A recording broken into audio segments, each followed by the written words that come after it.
તો ફતેપુરા તાલુકા પંચાયતમાં ભાજપનો ભગવો લહેરાયો છે। અલ્પાબેન પંકજભાઈ ડામોર પ્રમુખ તરીકે ચૂંટાયા છે। સરલાબહેન કનુભાઈ પારગી ઉપપ્રમુખ પદે વરાયા છે। 18માંથી 16 સભ્યો બેઠકમાં હાજર રહ્યા। કોંગ્રેસના 2 સભ્યો ગેરહાજર રહેતા રાજકીય ચર્ચા તેજ બની છે। ભાજપના 9 સભ્યોની બહુમતીથી સત્તા કબજે થઈ છે। કોંગ્રેસ અને આપના 7 સભ્યો હાજર રહ્યા છતાં ભાજપ વિજેતા થયું છે।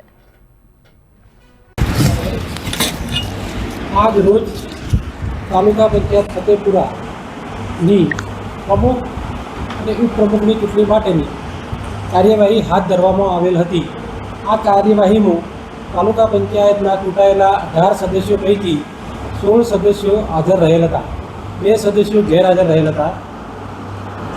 આજ રોજ તાલુકા પંચાયતના પ્રમુખ તરીકે ડામોર અલ્પાબેન પંકજકુમાર ભારતીય જનતા પાર્ટીના ઉમેદવારને અને પારગી સરલાબેન કનુભાઈ ભારતીય જનતા પાર્ટીને ઉપપ્રમુખ તરીકે ચૂંટાયેલા જાહેર કરવામાં આવેલ છે। પીએચ ગોસ્વામી, તાલુકા વિકાસ અધિકારી, પટેલ।